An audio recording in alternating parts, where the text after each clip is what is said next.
What's up, everybody? Welcome back to another episode of Scale Riders Podcast. I'm your host, 65 Lokes. This is episode 260. I'm here with my guest all the way from Hawaii, Katsu, also known on Instagram as Big Bad Dad's Garage. What's up, man? How you doing? What's up, homie, man? I'm doing good. How was your day? Good? Hey, my day was good. Actually, it was Oh. pretty hectic and busy, but at the end I was like, I couldn't wait to sit down and be like, man, I can't wait to do this podcast with you, you know? I'm, I don't know. I'm always already thinking like, oh man, let's just get this over with.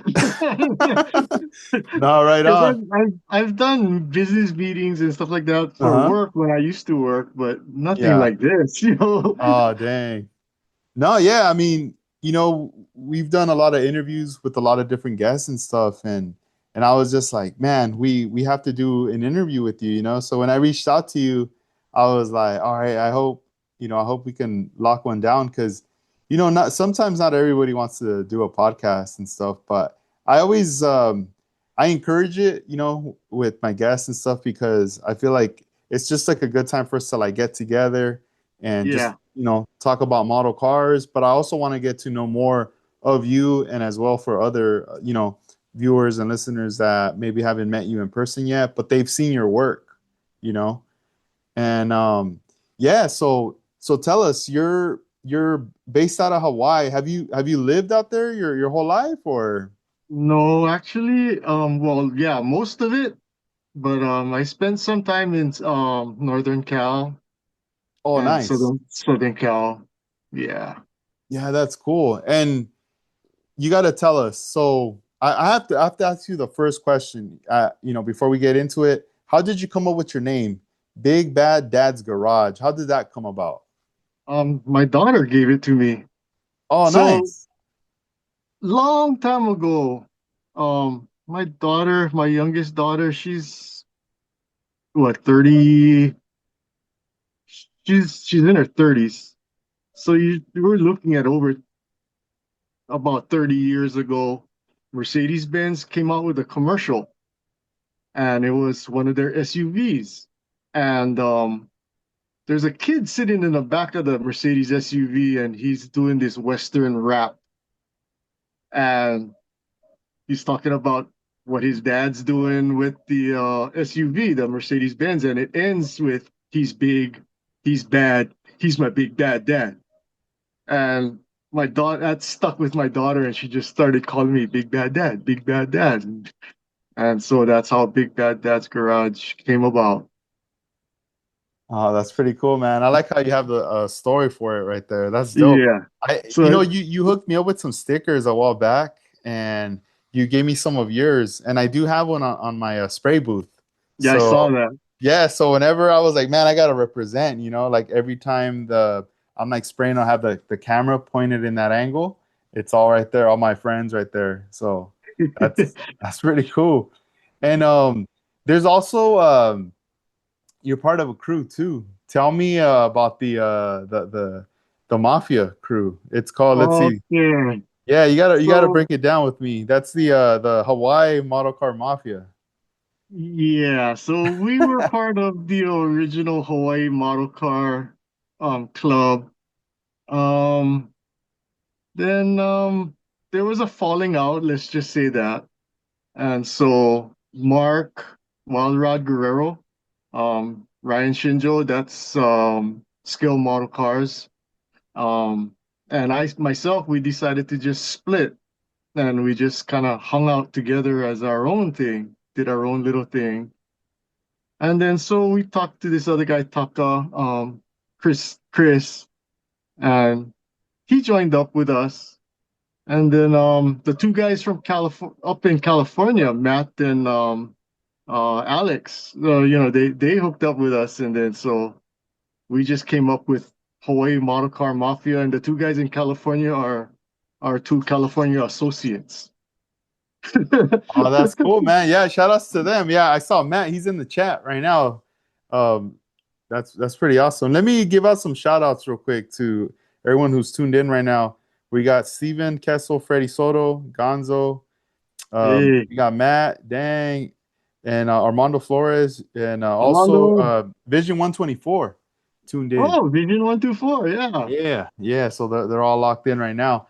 And man, so I want to know when when did the scale modeling bug like hit you? Like when was it when you started? I want to know like your origins of when and like how you got involved with model building. My dad, my father, he wanted, when I was a kid, he wanted to expose me to anything and everything that he could afford to. So I never took piano lessons. I took accordion lessons. And then I took a shine to music, and that's how music came about. We bought a model car together, and we built it together. I think I was in second or third grade. Um, by the time I turned 8 or 9, I built my first model car by myself. That was the Revell Jean Snowman funny car. So obviously at 8 years old, that thing turned out as a glue bomb. But then yeah, it's that's how I started building. I started building model airplanes, model ships. I liked planes and ships. Um, not too much tanks and armor stuff.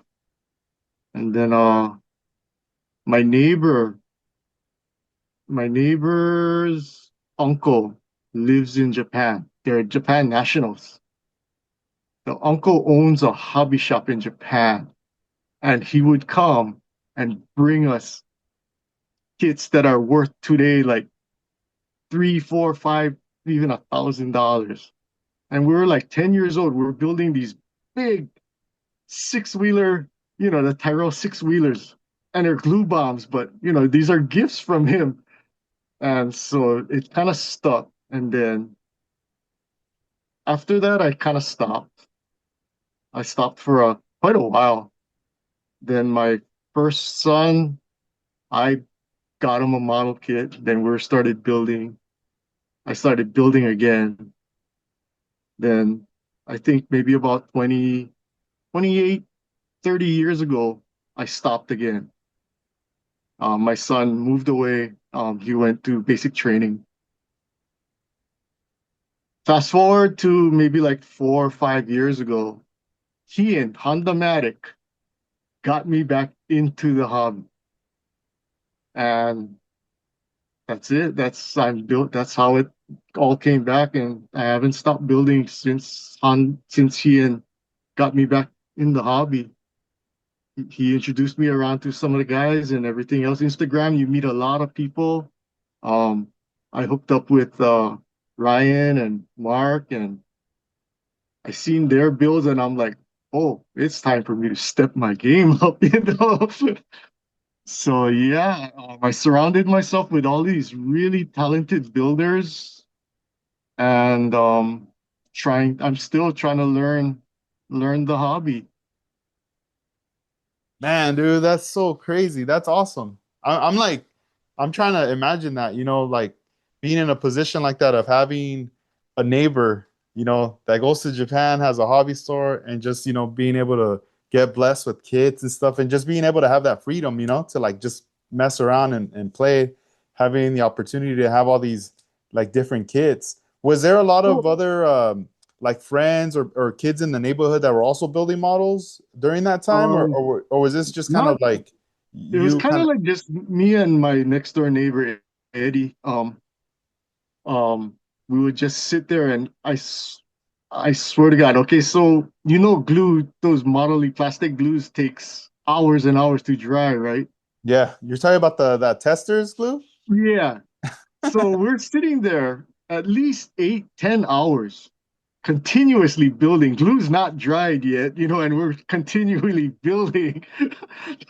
You can imagine what some of our kits looked like when they're done. And now I go back and I try and look how much those kits are worth. Like I remember, I don't know, maybe my 11th or 12th birthday. They gifted me. the Tamiya Yamato battleship. It's huge. That thing is worth over $1,000. Dang, that's crazy. That's some And vintage stuff right there. yeah, and that's what we were playing with. That's what I was exposed to. And then so once I started busting out all these other car kits from NPC, and I was like, holy smokes, man. These kits don't go together very well like the Tamiyas. So that's because I was kind of spoiled. And then so yeah, that kind of stepped my skill level up a little bit because and the frustration level also too of trying to get everything to fit together right. So Kian, Kian and Ryan, not Mhm. Ryan, but Mark are the ones that actually do a lot of scratch building stuff. So I like seeing what they're doing and talking story with them. Mhm. Um, Started doing some custom building custom pieces here and there, all the way to like my own chassis, you know, Dang, just because, yeah, yeah, and like you know how you mentioned you've stepped in, you stepped out from it, and then came back. During the like the first time when you stopped, building models, and when you came back in, like during that time, obviously you probably I'm trying to think there probably wasn't the social media stuff yet, right? During that yeah, period. no, Yeah. yeah. There wasn't even real internet yet, you Mhm. know. Yeah. Um, Did you feel like, man, am I the only one doing this? Like, did you feel a little like disconnected, no, actually, or not was there no, other no, people? no. Yeah, so I knew there were other people out there because the very first model contest I entered was here locally. It was thrown by Hobby Company over. They used to be over in the mall in Pearl City. It's called Pearl Ridge, and I actually entered that yellow car right here. I still have it. I entered that one, and I seen all these other builds, and I was like, oh, thought my car was pretty dope, yeah. And I'm seeing all these guys doing custom stuff, you know. Mine was just pretty much box stock with the I put on some of the Scale Motorsport um carbon stuff, yeah. Believe it or not, Scale Motorsport's been around that long. I actually found one of my Scale Motorsport decals with the original price sticker on it. The price was $6. Six It's dollars. crazy. Wow. What a Yeah, trip. so And not so long ago, he just finally retired and he sold the company, you know. yeah, But hey, but the cool thing is, I feel like he passed the torch to the right person, another skill model builder artist that just kind of, he's taking the reins from there. And, at first we thought, oh, that's it. It's over. There's no going to be no more carbon and everything. And it's such a great product. I know. I panicked. I panic bought. Hmm. Oh, I yeah, see. dude.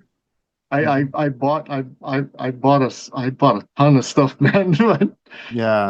I panicked because I've seen a lot of carbon decals and stuff like that, and um, his stuff is the nicest I've seen. Um, yeah, because No, even yeah. like yeah, his decals, his carbon stuff is way nicer than a lot of other stuff that I've played with. I'm just looking down at one of my kits that has a lot of carbon on it. Man, we'll get into those in a bit. Yeah, we got to see some of these cars we were just talking about. So like, you know, getting back into the hobby now. This is current times, like like within the last 4 to 5 years. Getting back into it during this time, I almost feel like you came back into it into the right time because if you think about it, from 2020 to now, a lot of things have changed. A lot of Mhm. evolution has happened, and we see it every day.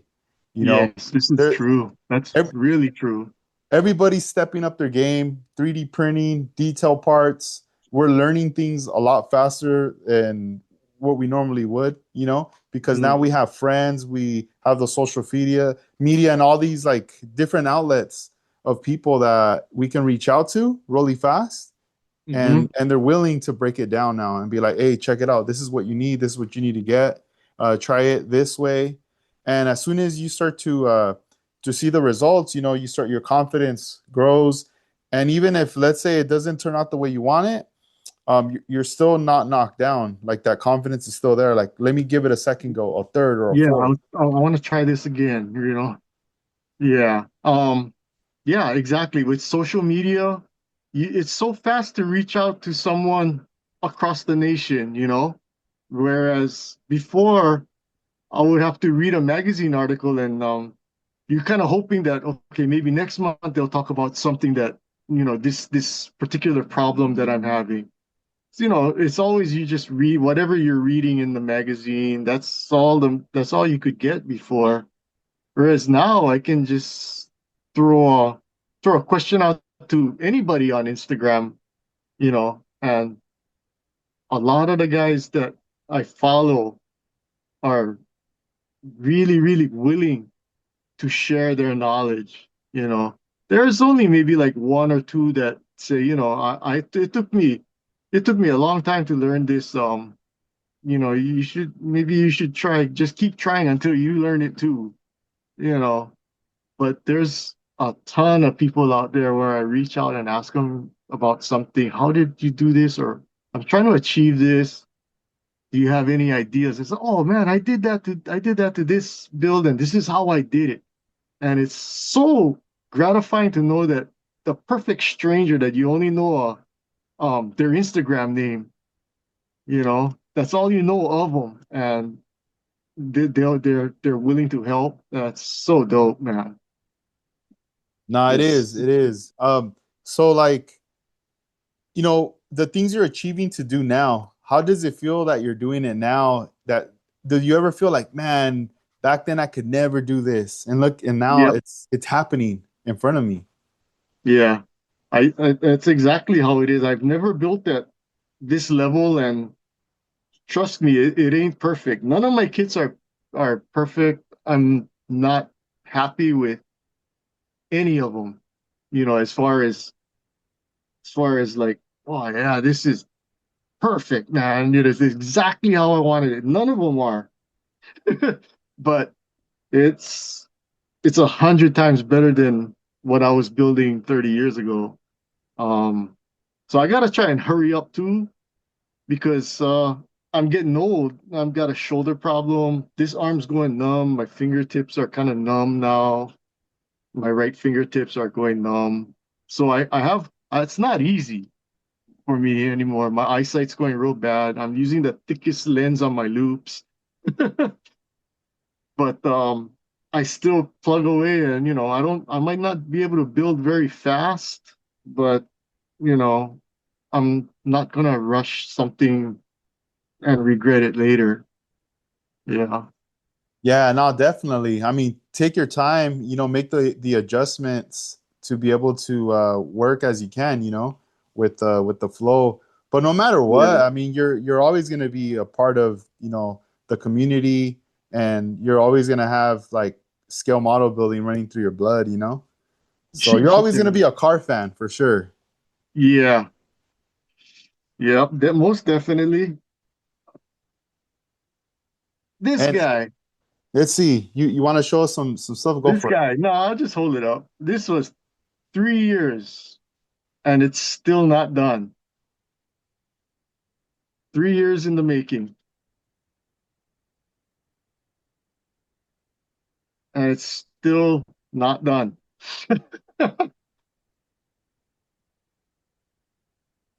All the Hawaii guys know this car. They're like, "What's taking so long?" I don't know. Just What do you think it's holding you back from completing that car? um, just trying to push myself and do things that I've never ever done to a model kit before is being done to that car. So when it started out 3 years ago, it started out as just a chassis and everything like that, and then I discovered photo etch parts. Oh, hey. And I discovered aluminum tubing, and then I discovered all these different kind of wires are out there too, not just one type of wire. There's all kinds of wires out there. And then so just start throwing it on the car and stuff like that. So it's got like a full brake system, brake lines, everything. It's all wired up. The nitrous bottles are actually running all the way to the nitrous injectors from the bottles all the way through the car to the injectors. Fuel line from the fuel cell all the way to the carburetors. Um, it's just something. And then I discovered how I can make my own seat belts. It's like, hey, I didn't know that. So I'm taking the chassis apart. So I take the chassis apart so I can get the seat out, make some seat belts and stuff like that. That was the time when I discovered 1 millimeter equals 1 inch in 124 scale. I All right remember. I on. never I never forgot that day. That's from that car. 1 inch equals 1 millimeter in 124th scale. So I was like, oh, seatbelts are 2 inches long, so I just gotta get 2 millimeter ribbon.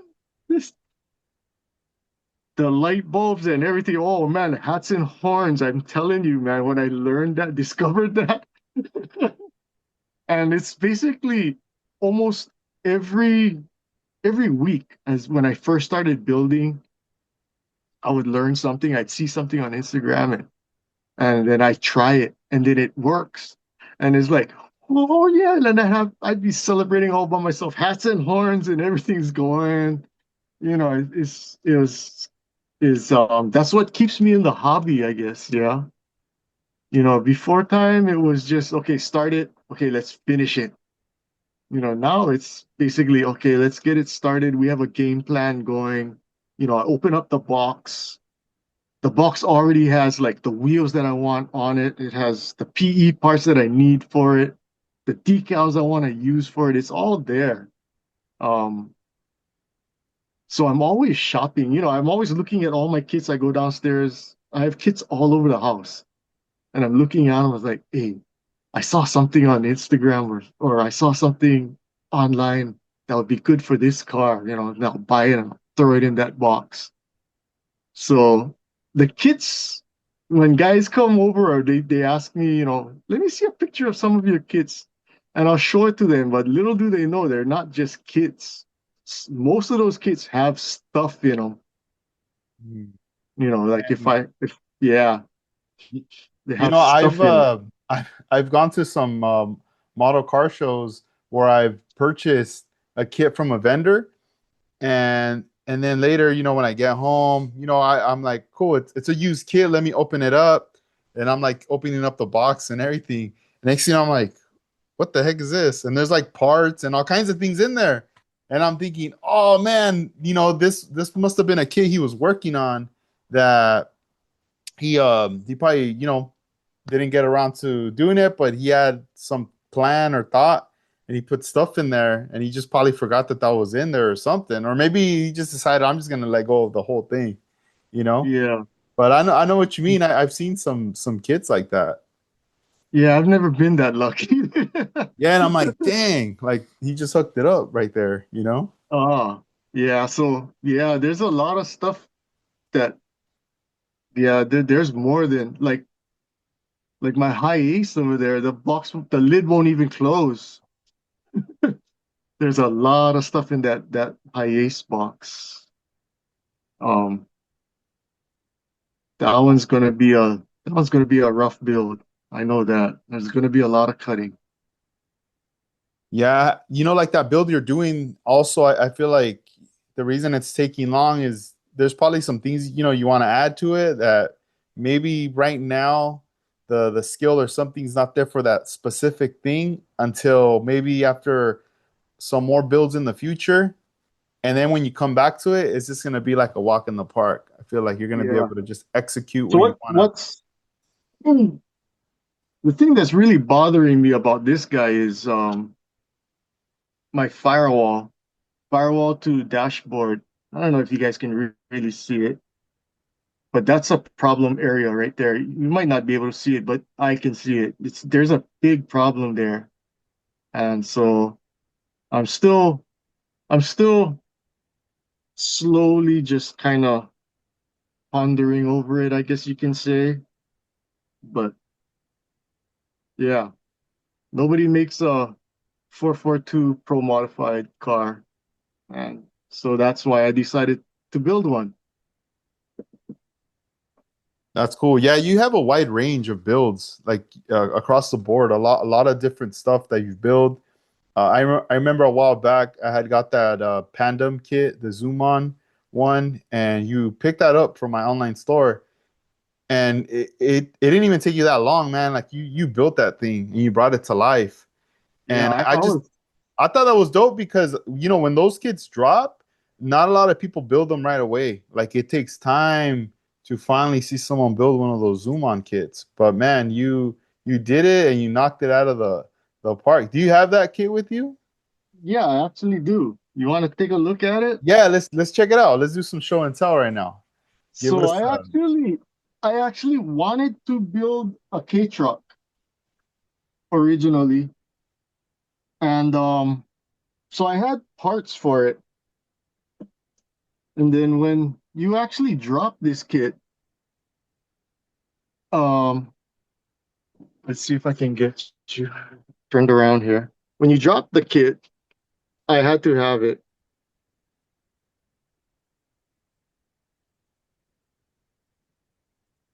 Hello, there you go. Can you see it? Am I on? yeah, you're good, bro. Go for it. Okay, so here you go. Pretty much all the zoom on. Jeez. So the wheels are AC Courage's that Matt printed up for me, and he thought I was crazy when I gave him the specs I wanted for as far as the wheels and tires. He was going like, what is that one for? And I was like, oh, it's for a K truck. He goes, dude, you know how much that thing's gonna stick out? And I'm like, yeah.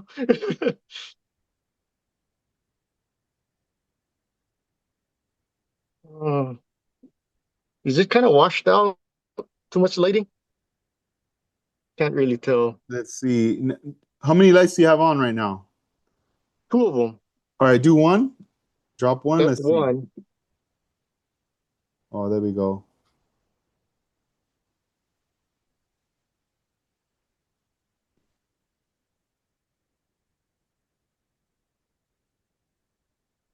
Man, All that the decals, yeah, pretty much all the decals on it I printed except for that license plate, the Pandem license plate, the Scale Riders decal, the AC Courages, the Pandem, everything else I printed them up myself. So real simple decals, is one color black decals. Oh, that's the Japanese one that's on the front lip, that's one of your decals too.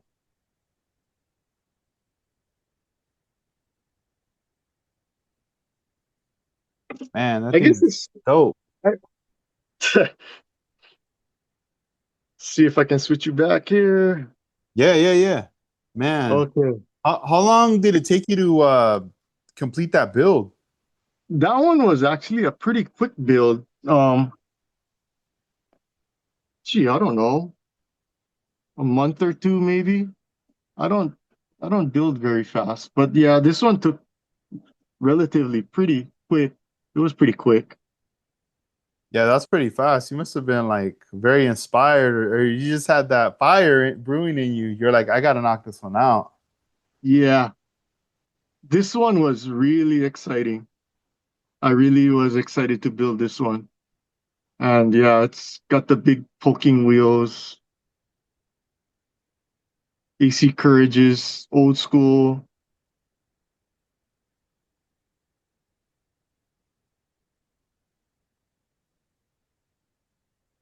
I remember reaching out to you about the Scale Rider logo because I don't know if you can actually see it, but it's right there. Scale Riders, it's kind of blurry. But yeah, so I printed all of the decals on this guy. Kind of a kind of a fun build. Man, thank you, man. That's cool. I like it. I love it right there with the I saw it in the front on the front corner right there. The decal. That's pretty sick. That was another thing too. So everything I try to learn, like how to make my own decals. I'm not good at it, but at least I know I can get away with it, and make something happen. Uh,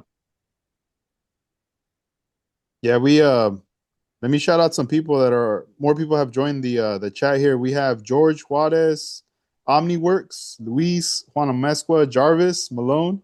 He was our guest oh, last week.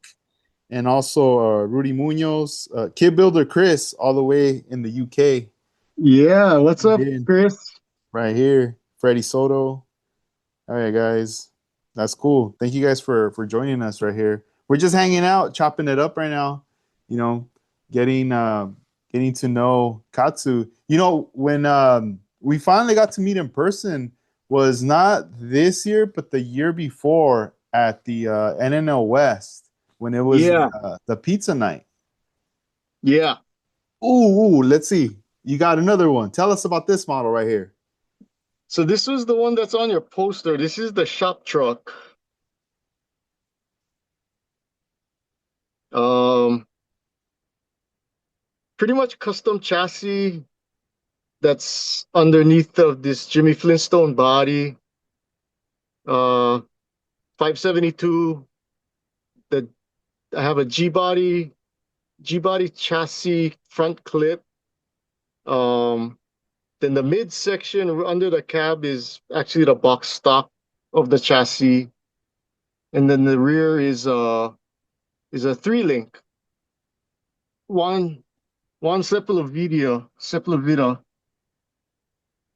3-link system back there, and it's yeah, like I said, it's a pretty much a home built chassis, G body front, 3-link rear, and just the center section is from the box.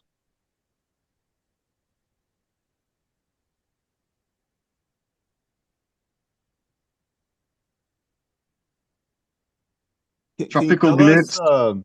Can you tell us about that figure right there? Who made that figure for you? This company out here in Hawaii, they're called Duplicate. Um, you guys gotta hit them up. Hit them up on Instagram. Duplicate, DOOPLIKIT. I understand that he can do 3D printing of you now from a photograph.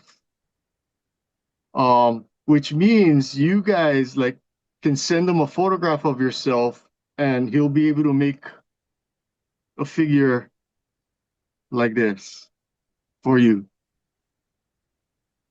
which would Uh, be pretty dope because I think these things are cool. yeah, no, I they don't are. They're pretty dope. When I I, saw when you had sent me the photo for the cover, and I saw the model at first, and with your figure, I thought it was a real car at first. I was yeah, a like, lot of people. damn, your car is dope. Like I thought you had a real car, like that. And then I was like zooming in on the photo and I was like, wait a minute. No, this is model. That's him. That's That's a that. model, yeah. Yeah, yeah. And then I remember like it was like you and Ryan were busting out with those figures coming out here to Yep. the shows. And I was like, wait, what? And then when I saw the figure again in the photo, it made me think like, man, um, I would want to have like a print of like let's even like myself with my daughter or my or my wife, like our family, and then have them trip out. Like what the heck? And just have it like in the house somewhere, like how Yeah, no, he we're does. used to Yeah, having he does that. a photograph of like our family or a sibling, someone that we love. You know, we could have him in a figure form. That's pretty Yeah. cool. And So the bigger you make the figure, mhm, he normally makes them 6 inches about, and they look great, man. yeah. So when I actually reached out to him the first time and I told him I only wanted it to be like 70 millimeters tall. You remember, 1 inch equals 1 millimeter in scale. Hmm. So I'm about 5'10, so that's 70 inches, 70 millimeters. And he was like, "Oh, Dad, I don't know if I can have the guys print something that small." Hmm. And when it came back, he was like, "Dude, you got to come and see this." Yeah. Dang, that's so cool. And so I asked him, "Who paints it?" Yeah. He goes, "No, it prints in color." Oh, that was gonna be another question. Like, if you painted it or do they paint it? They That's didn't paint it. crazy. So it prints like that. It prints in color. Oh, what? Yeah, that's what I said. I said, "Say what?" It prints in color. That's a trip. Dang. And as How far as like the photograph, does it always have to be a photograph or me? I don't know. I guess what I'm trying to get at too is like what if they did the figure where it's like you're sitting down so you could already in the sit down position to put it in the model, you know? you might want to go, it And would just probably be easier if you could go down in person and get scanned, because that's how right? I did this. This is from a scan. Mm-hmm. You stand in this circular booth with all these lights, and it has, I don't know, hundreds of cameras, and it takes the picture one time, all hundreds of images in 1 second, and then that's how it generates it,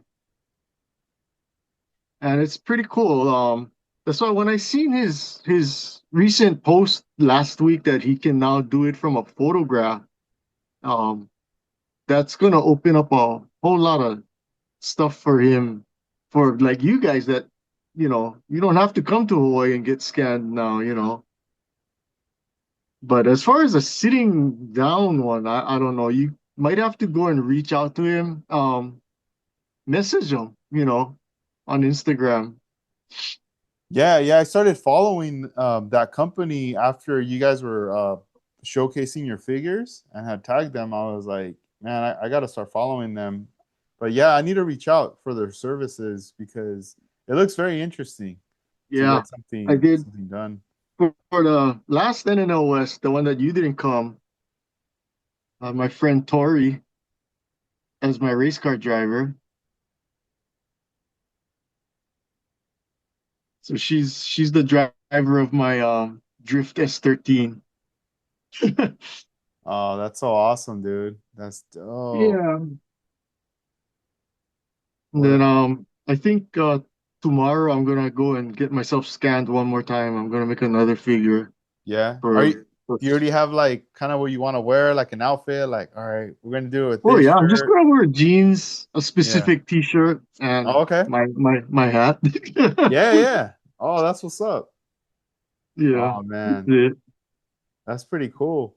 Yeah, when you came out to last year to the NNL, was that your first NNL out here in SoCal? Because I know you said you lived in California, but I wasn't sure if you had already gone to the NNLs in the past. No, no. So the first one that I went to was when I met you, Okay. and then last year you didn't come out last year. So Yeah, I didn't come out to it. I've been to two of them, Man, and can you tell us about and your experience like coming out to that show? What was your impressions coming out to? Let's start off with the pizza party and then, the actual show itself. so the pizza party was really dope, man. I got to meet a lot of people that from Instagram. I get to see them, shake their hand. So that's pretty cool. And the pizza night's super cool. Alex puts on a really cool get together. Um, it's you were all in a pizza joint, drinking beer and talking story, and you know, it's like it's almost like we've known each other for a long time, but it's the first time we're meeting, people, Um, it it's super cool. I don't know how to explain it. It's just so cool that, you're so it's so personal. The interaction is so personal. It's not like you're going to a show. Oh, hi, nice to meet you. I follow you on Instagram, and no, we're there talking story like we've known each other for years.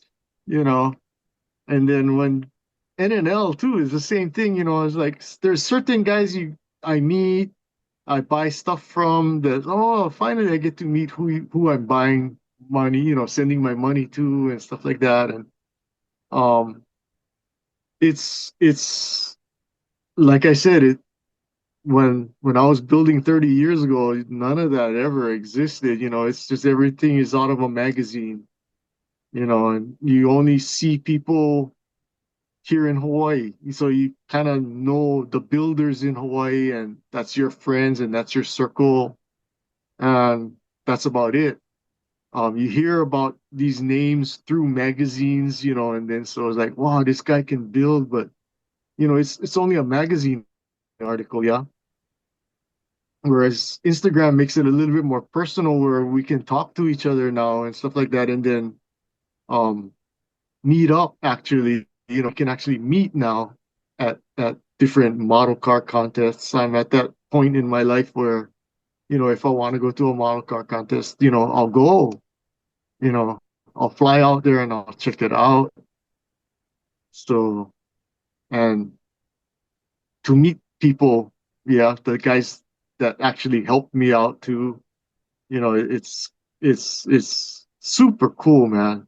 The community, I never knew the model car community was like this. I mean, I knew what it was here in Hawaii, but I never knew what it was outside of Hawaii until I actually saw it, you know, reaching out to even like guys like you, it's so cool, to be able to talk to somebody 3 hours, 5 hours, 8 hours, 10 hours away, or even in Japan, talk to one or two of the builders out there in Japan.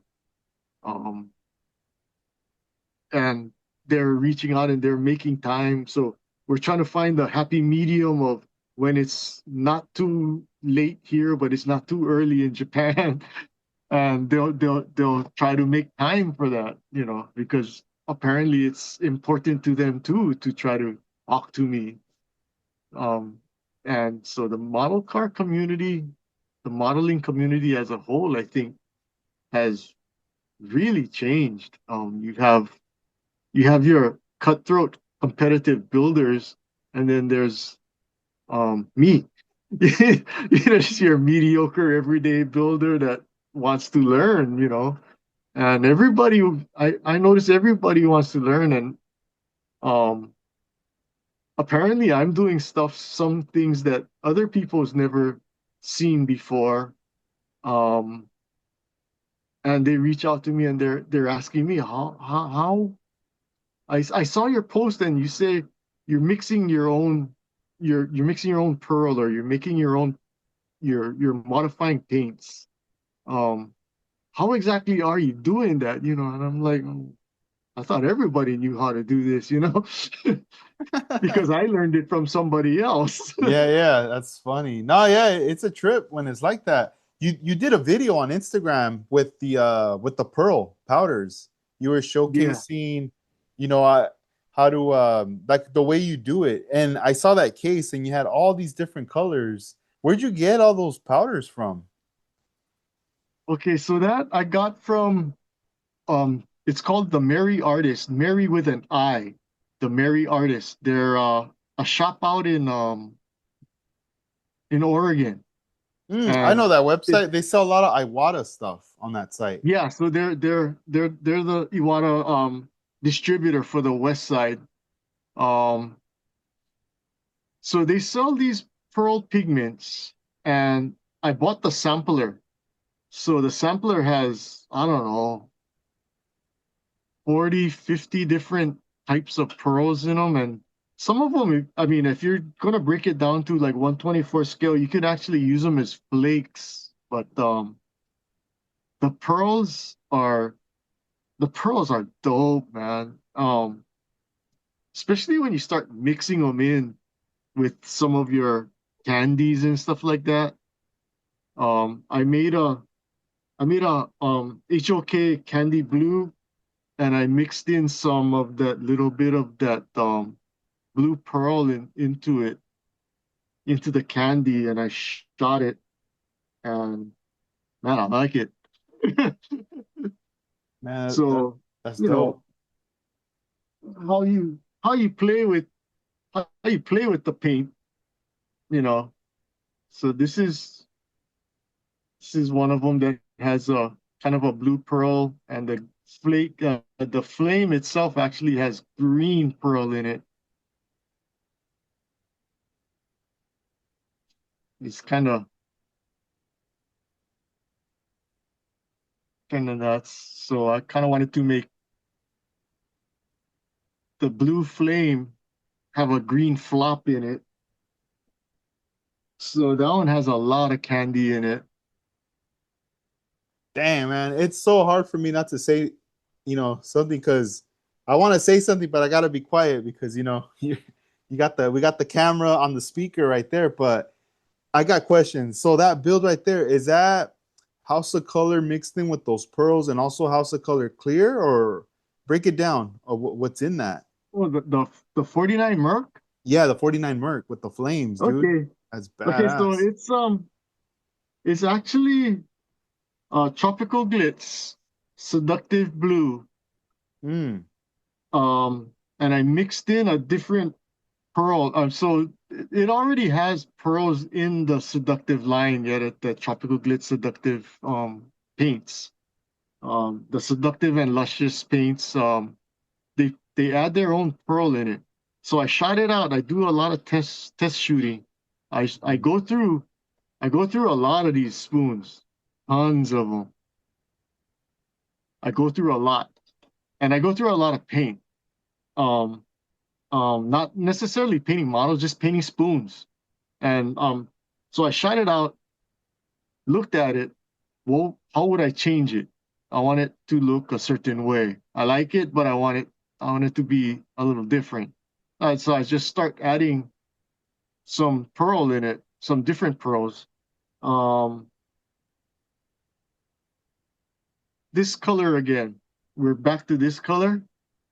This is a tropical glitz color.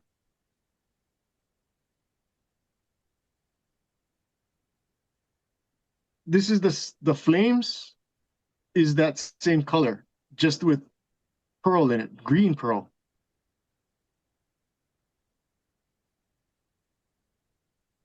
Yeah, that color is Same, beautiful on the same, flames. same, same. They're the same, but they don't look the same anymore. So yeah, it's all about trying to change it up. So I don't know if you really can see it in there, but as I move it, maybe you can see the green flop in that blue flame. I don't know, it's kind of hard to tell. But yeah, that's basically what I was going for. I had a lot of guys that actually at the model show looked at it and they were asking, "What's going on with the color? How is it moving around? The color is moving around a lot." And I told him it's pearl. Dang, man. So, Now I'm yeah, gonna have to get me some of those pearl yeah, powders and from that so site.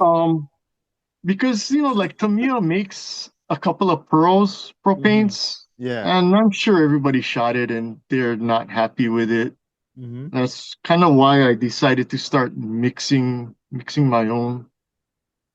The clear on top of that actually is gee, what did I shoot on that? I think it was PPG Showtime. Mm. Yeah. Then I actually switched over to what is it? Acme, I think I'm shooting now. That's cool that Acme you is try out the yeah. different paint systems right there. Oh yeah. I try a lot of oof. Yeah, I play around with a lot of paint. Hmm. Um I shoot a lot of paint, my airbrush. gets a lot of work. I don't know if you can see it behind me. With Let's all see. of that back there, Oh yeah, that's yeah. about That's your that's setup right about there? it's about 20 something, 30 bottles of tropical glitz. Right And there. it's not Oh all of wow. it. I've Dang. got maybe like 20 more downstairs. Mm-hmm. The And stash. downstairs is where I keep most of my hustle color stuff, my Mm-hmm. Roth metal flakes. Yeah, yeah, yeah. Yeah, That's cool. yeah. Yeah. Then Yeah. all the other stuff I need for like the inner coats. And yeah, it's all down there. As you saw, if you see some of my lives like that, I'm always down in my garage shooting. I don't shoot in a I don't shoot in a booth. I just shoot right out in the air. So everything happens downstairs in my garage. Mixing, formulating, concocting colors, what I can do with my candies. That's why I like shooting candies. Candies are so you can do so much with candies, yeah. No, definitely. And how's the weather for you in your area when you're out there shooting with paint? Is it is it mostly hot or how is it? So I do have a weather station downstairs, kind of similar to what I have up here. It tells me temperature and humidity, and then so I temperature I never have to worry about in here in Hawaii. It's the humidity we worry about. So we try, well, I don't know about everybody. I can maybe not we, but I normally try to shoot at about 72% and down. Yeah, I don't want the humidity too high.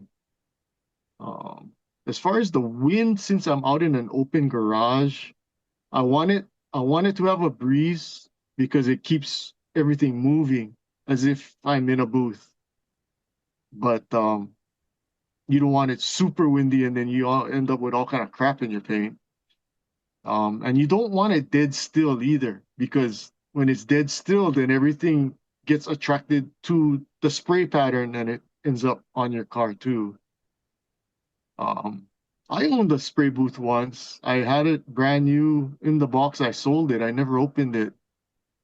Um, I was like, I've been doing this all these years out in the open. I'm not gonna. Why should I change? I've I'm getting good results. Um, just spraying out in the open. So I'm happy.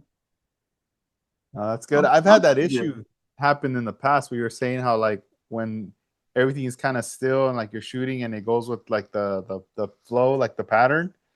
And this would happen with rattle can. Like I'd have the model on the Tamiya stand and I'd start spraying it and I'd be like, oh cool, the weather's nice, everything's good. But then all of a sudden I would just see like the smallest little particle coming towards it. And I'm like, oh, what's going on? And it goes right into your spray pattern, Yeah, and I'm right? like, dang, yeah. And or I've had it with even like being this would happen like behind my dad's shop. Like I'd be out there, no one would be out there. I'd be like, cool, I'm gonna paint something real quick. And all of a sudden, like a fly or a bug would be flying around, and I'm over here like, hey, like, you know. And I'm like, what is it about the paint? Is it do they like the smell of it? Like some I don't attraction? know. And But I'm like, even so, even like with metal flake, mhm. real metal flake, I don't do it in my garage. I go in the backyard and shoot it. I take my compressor, everything back there. Yeah, yeah, Because otherwise I have metal flake everywhere. yeah. Even You know, like in my truck, the windows are up. uh-huh. But when I get in, I was like, how did that one little you can see it speckle, that Yeah, it gets in sparkle. there. So how is it getting in here? No, it happens. Yeah, my friend would tell me that he would he would wait until he saw that his grass was growing, that he knew like the gardeners were gonna come like in the next couple of days or so to cut the grass. So then Yeah. he would paint stuff, especially with flake, and he would get flake all over the grass, you know? and then eventually the gardeners, would come through, and they'd cut that grass, and it would just take all that most of that flake with them, So then you'd be like, look, it's not so shiny no more. The grass ain't dancing, you know.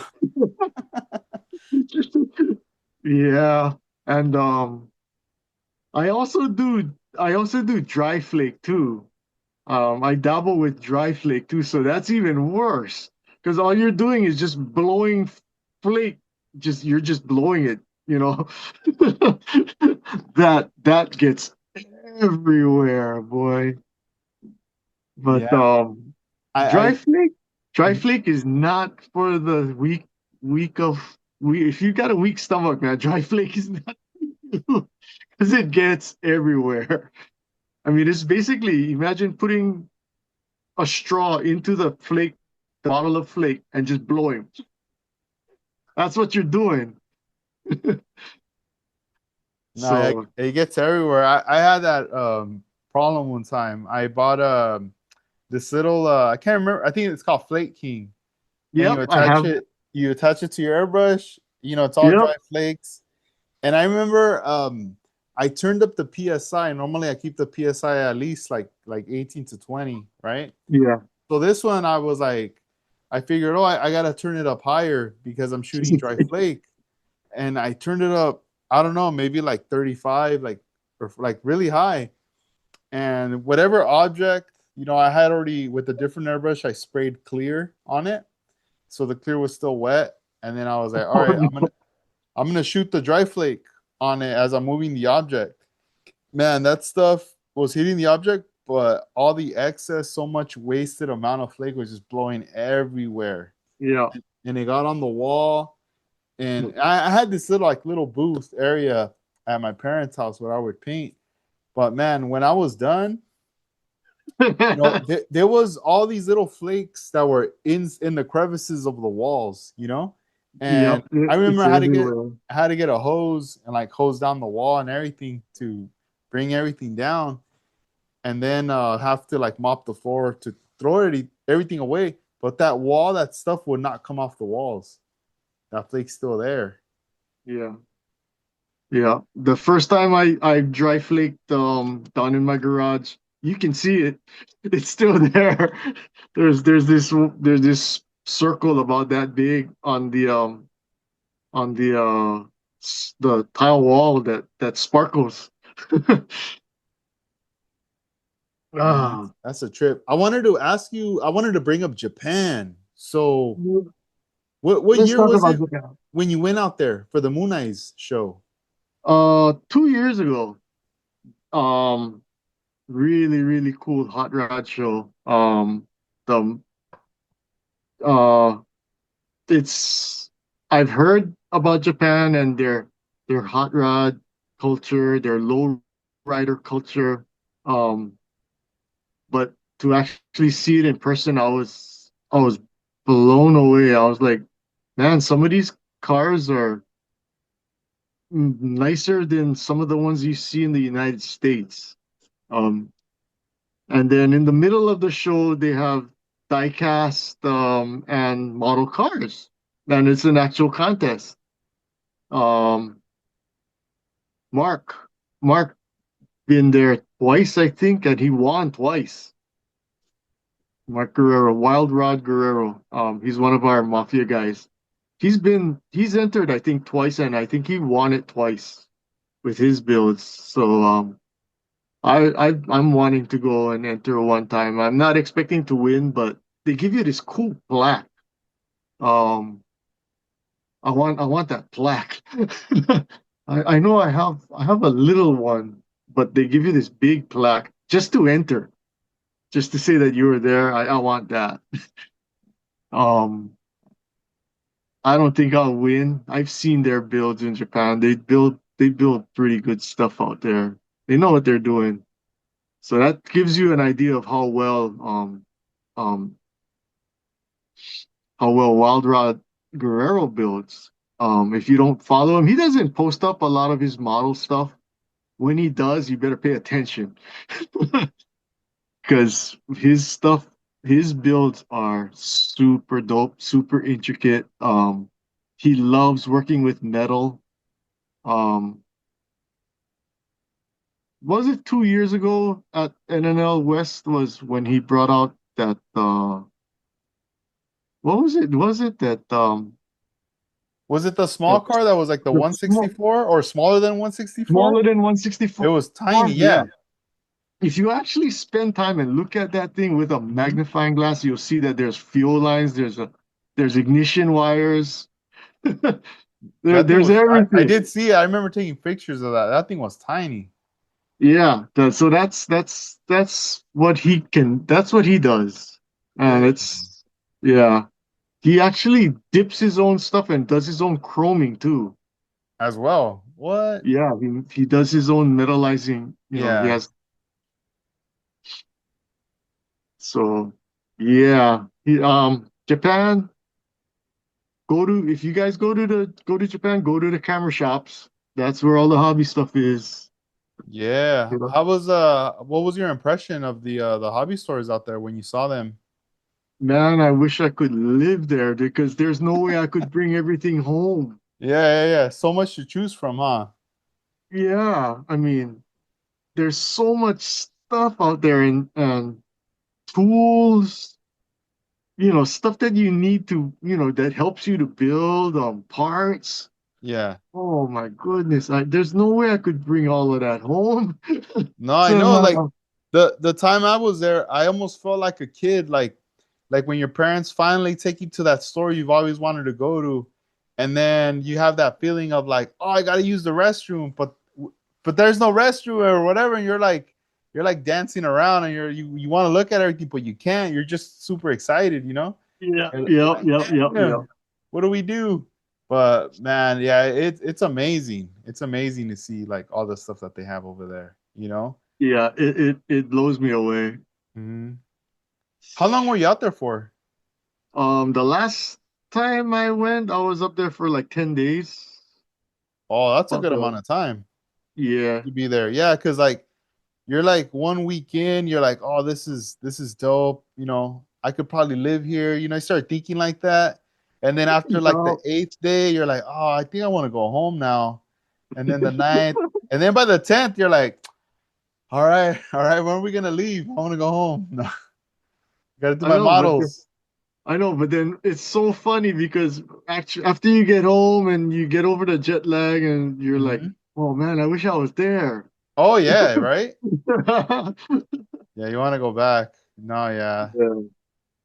Yeah, I've been talking with my wife about going back like next most likely next year. We want to go, but we want to take our daughter out there. And I'm like telling her, yeah, I want to go, but I also want to hit up the hobby stores and stuff. Um, just to geek out on the stuff because I know I'll see some Mhm. familiar stuff, but I am gonna see some stuff that I know I don't see even at any hobby stores out here. You know, Yeah, so that's definitely something I want to go out there for. Um, yeah. so Because even a lot of the wiring and tubing and stuff like that, I never knew existed until I went to Japan and I saw it, so I bought them. And then mhm. after I came back, I started doing internet searches, and I'm like, gee, there they are, but I can't buy them. So I'm glad I bought them and brought them back with me. You know, um, Yeah, for like, for me it was like the at the time it was like the Tamiya compound for polishing. mhm, I couldn't find that out here, or even like their epoxy putty. I could not find it. two So part one. yeah, yeah. So the first time I went, I brought not the putty, but the polishing stuff. I brought that back. But when it just recently, I got my hands on the epoxy putty just recently, and but I've been wanting that. Maybe man, maybe like 4 years ago, I've been wanting that stuff, and I finally just got it. Um, yeah, it's like some stuff's available, but not everything. You know. Yeah, Yeah. yeah. Let's show us some more models.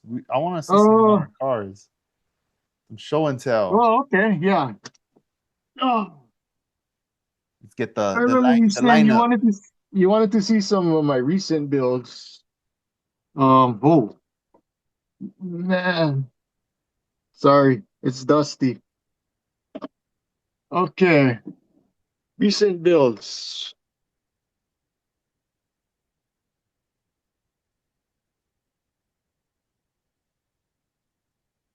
Nissan Cube VIP style.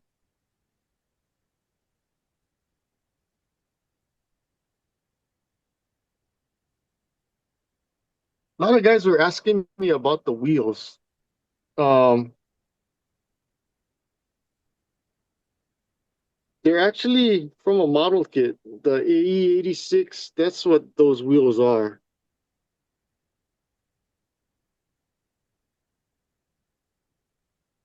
And I cut a big old sunroof in it.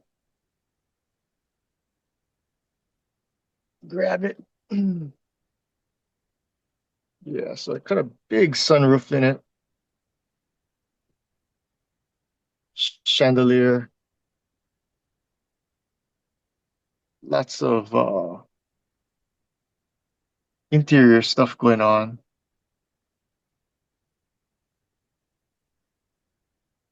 The Suna and Fusa, that's by Matt. Lots and lots of camber. It's another thing that I print up myself is these tire stickers.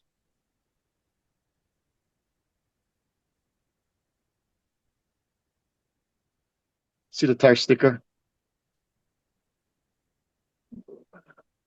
Yeah, I see that there. That's pretty dope, man. I'm gonna have to need a set of those in the future. Can do, man. They're not very hard to print up. I don't know. What else we got here? Hang on. Oh boy, I'm putting fingerprints all over that car. The love of my life,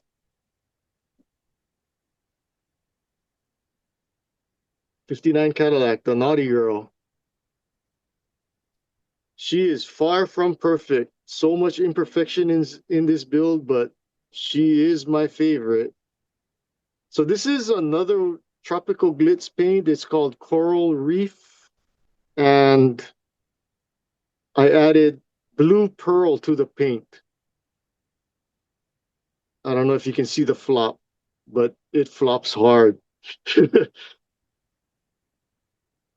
So pink with blue pearl in it, and it is insane. I love it.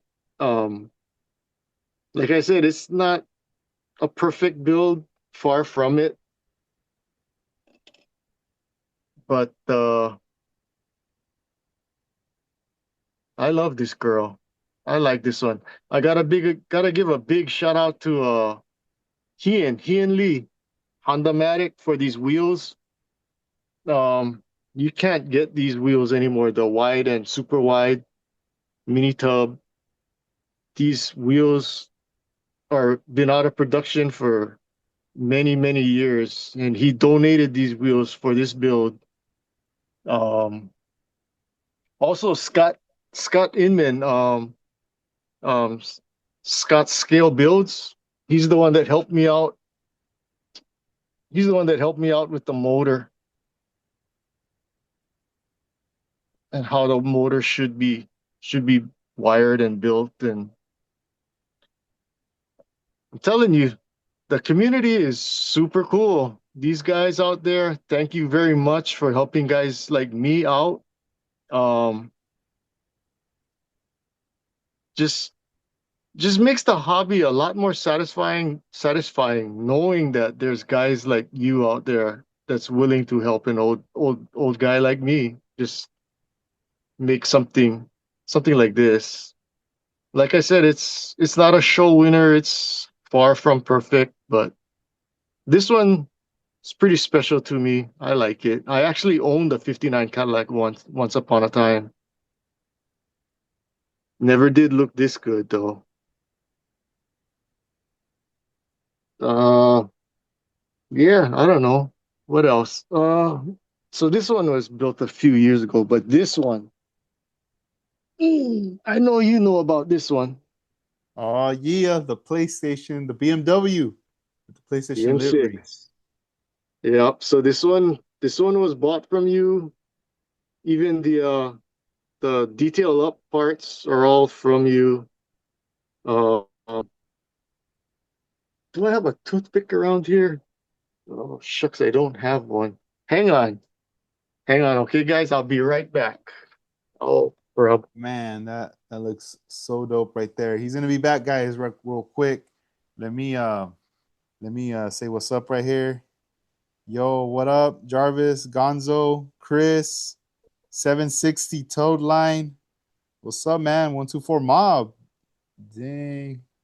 How you guys doing right there? Okay, here we go. I found the toothpick. The reason why I want the toothpick is to turn this car on.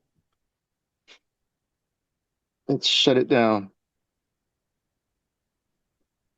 So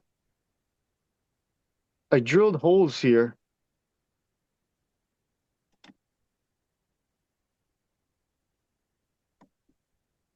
Oof.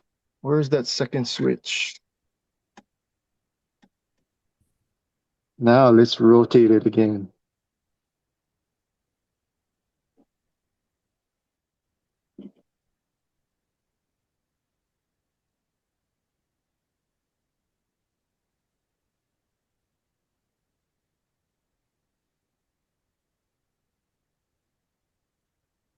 So it's running on two circuits. The lights are from Evans Design.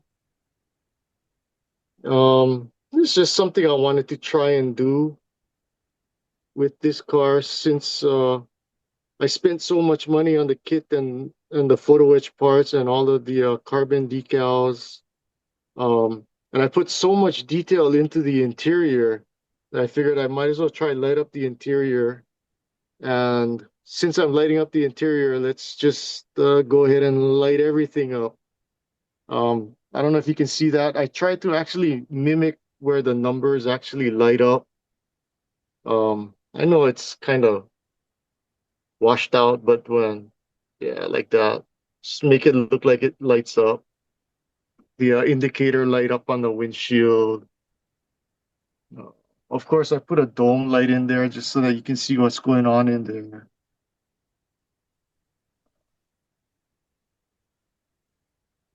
This was a super cool kit. No, no, even in the dark, it kind of shines.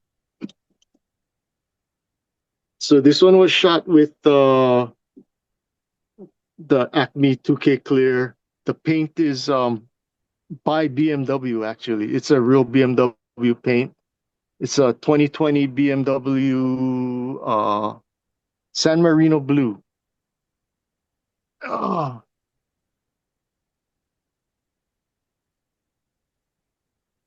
Man, that kid is beautiful. I just got a comment.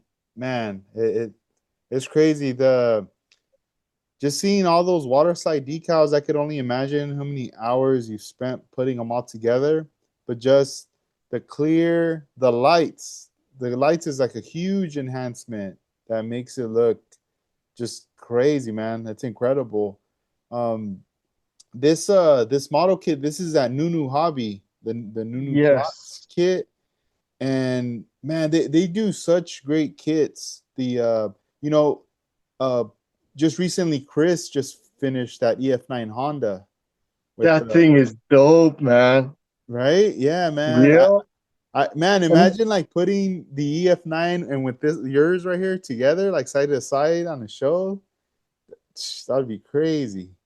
man, the livery on that car is dope, man. I when he showed that, I was like, whoa, man, I was totally blown away. Yeah. Ooh, the lineup right there. Yeah, what do you guys want to see? Hey, Do you think we show us that a VW, the one you got that I was gonna ask you about that Moon Eyes award you received. oh, Yeah, okay. That yeah, that one? right there. Is that Yeah. let's see, Moon Eyes Hawaii, spring 2025, People's Choice. That's pretty dope. like a hubcap. Yeah, that's what it is. It's a moon Dope. disc. Oh, Nice. Yeah, let's check it out. Scott Inman, thank you for helping me out with this build too.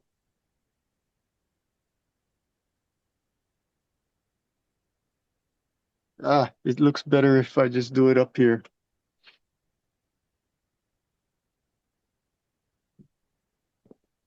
How about like that? There you go. So, um, this one I wanted to weather it, so I reached out to Scott Scale Builds, and asked him for some pointers, and he helped me out on how to do to weather it.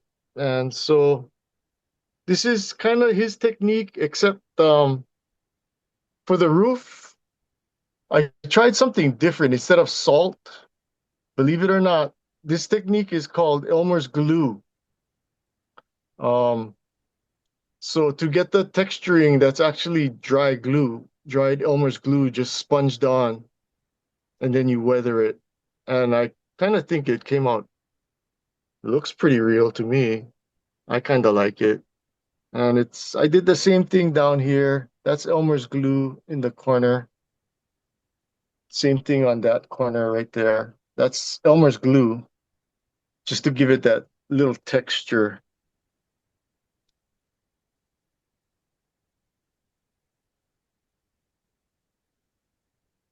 And how is that Elmer's glue applied? Like, how do you work with that? A sponge. Just sponge it on, and you get it to you want it to be a little tacky, and then you sponge it on, and then it'll give it a rough finish, yeah. And they just let it dry, and then you kind of just splotch the weathering paint over it, and you just kind of just make it however you want it to look.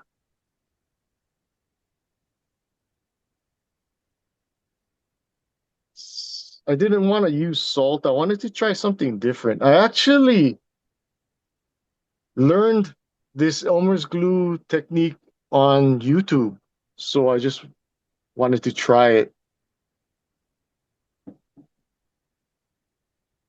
Ugh. Take a look at it. Since the weathering is all over the place, it's kind of different.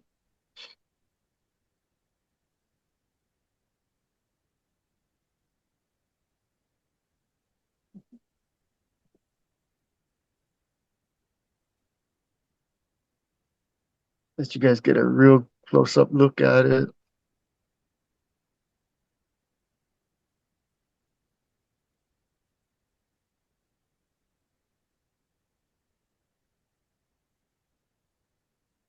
Something different. It's the first time I've weathered something. I've never attempted anything like this before.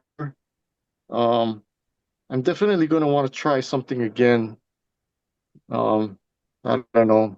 I was thinking maybe a Vista Cruiser or something like that. So I actually have a resin Vista Cruiser body. So that would be kind of cool to make a rusted out Oldsmobile Vista Cruiser. Yeah, I don't know. That's about it. Man, that's nice, man. So much details. I like the lettering, how they're like faded, and then with the weathering, it makes it look like a real car. They're out Yeah, there like on the moon. yeah. That's dope. So that's the what do you I forget what they Is call it that, but the it is this the Hasegawa kit? the model itself, Mm-hmm. the oh it's a no it's a scale, what is it called, scale something. Um oh crap. For the life of me, I can't remember. Um, all I know is it's a hard kit to get. Yeah, yeah. Oh man, And extra special. I was lucky Greg sold it to me. Greg from Model Car Mario Kart Magazines. magazine. Oh, nice. Yeah. So he sold this to me. Mm. I begged him to sell it to me. You're like, I'll Uh, build it. Don't worry, I'm gonna build it. yeah, so I Oh, got that's I cool. got on. He sold it to me, and I got onto it, and then so I asked him if he could print up. So this is the motor from the Moon Eyes dragster. So I have the dragster kit, and I scabbed the motor out of it, and I asked them to to print me up that flywheel, just so that it looks like the motor is out of the car, out of the dragster. Yeah. Right now, a couple of the guys mentioned scale production. Yeah, scale production. That's right.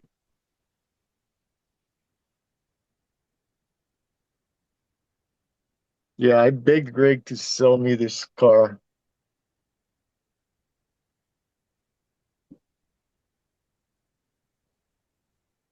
Yeah, that's Even these, nice. even these bits. He also hosts the NNL Hawaii every year, right? Yep, yep. Yes, he does. Cool. And that is one coming up for this year? Yeah, you coming out? What when is it? October? October? I don't know Mm, the exact date, but I know it's in October. okay. Yeah, because in October I know I'm gonna be I'm planning to go to the Atlanta show out there. So it might be hard that month for me to go to other places because there's a lot of stuff going down in October, surprisingly. Even the guys in Texas are having their scale model show out there too in October. There's a lot of different stuff going down that month. It's gonna be a busy month. But Yeah. if not this year, maybe next year, I can attend that. But we'll see. I mean, I don't want to say like a yes or a no yet. You know. Yeah. Oh, it's a small show. It's actually not even NNL anymore. Um, it's a mixed media show. So we have Gundam, model cars, and um armor with the airplanes, tanks, the armor guys. Um, so it's an all around model show. It's not just a model car show. Although model cars kind of like just take over the show. Right? Right there. Yeah, yeah. Right on. Dang. And I wanted to know like what's your schedule like now when it comes out to model building? Like what's like a typical day for you like, you know, when you have the, you know, day off, not everything's cleared and you know you're gonna start on your model. Well, I gotta take care of the dog, the puppy we have. Um, but basically, if everything is prepped and ready to go, like let's say I have all these parts painted up and ready to go, ready for assembly. Um, I can I can sit down for maybe like 8 hours and straight up build. Um, but everything's got to be prepped. If not, then I'm prepping stuff up. Then I'll go downstairs and I'll be painting, and I'll paint maybe like I don't know for about 4 hours.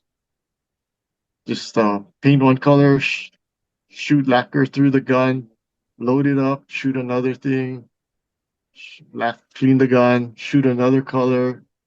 Um, like this build that I'm doing now, the funny car, the vintage funny car, there's a lot of painting and I did a lot of stripping, so the chrome there's very little, very little left of what the box chrome is came with.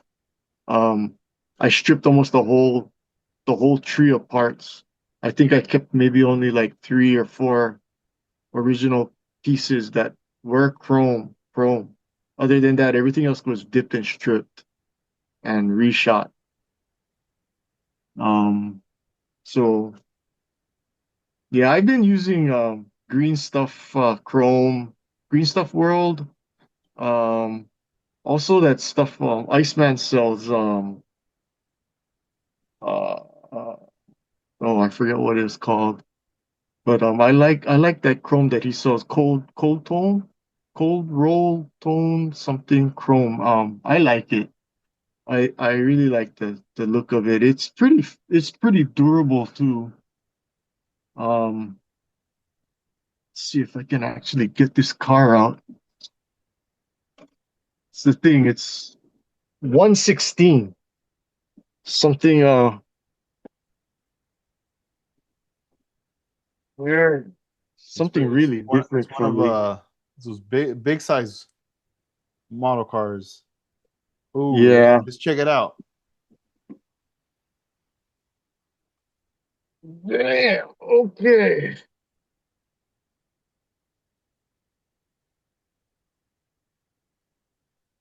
Wheels are by Dancing Bear Scaled Components.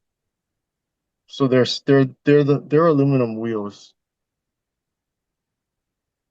The paint is that paint right there is Zirc, Philip out of the Philippines.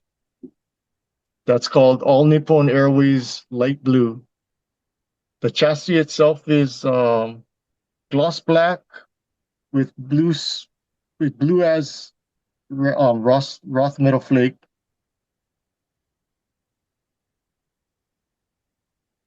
and all the chrome you see is pretty much sprayed. I didn't like the way the factory chrome look.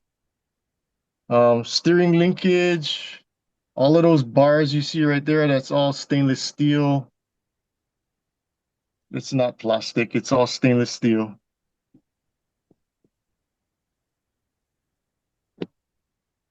Fuel injector lines are all stainless steel.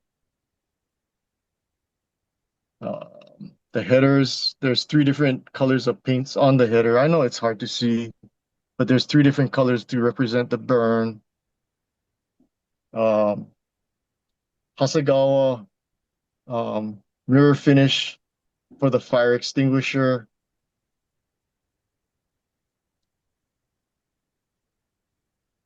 I made those seat belts there, harness.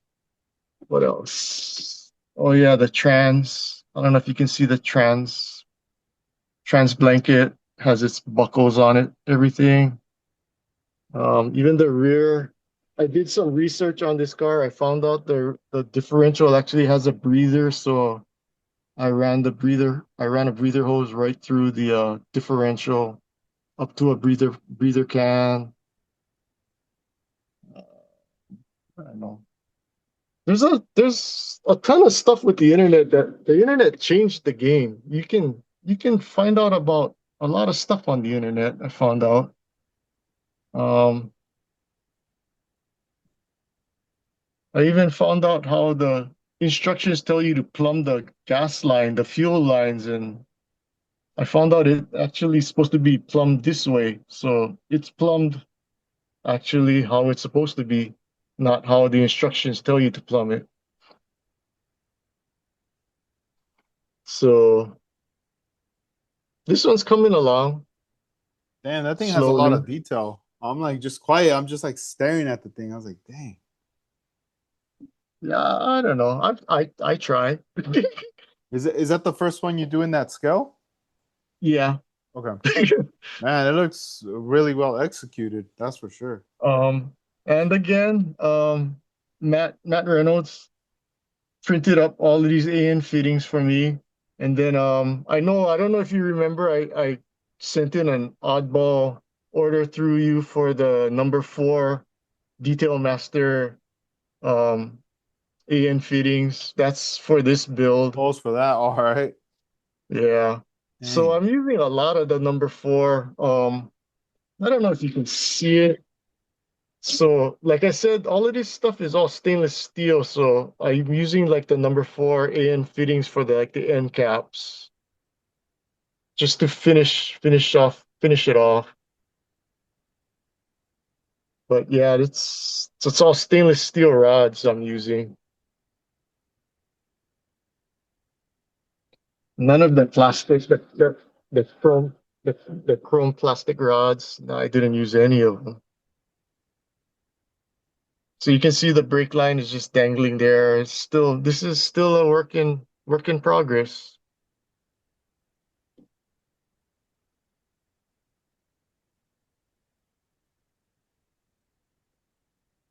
And that's awesome. Thank you for sharing that with us.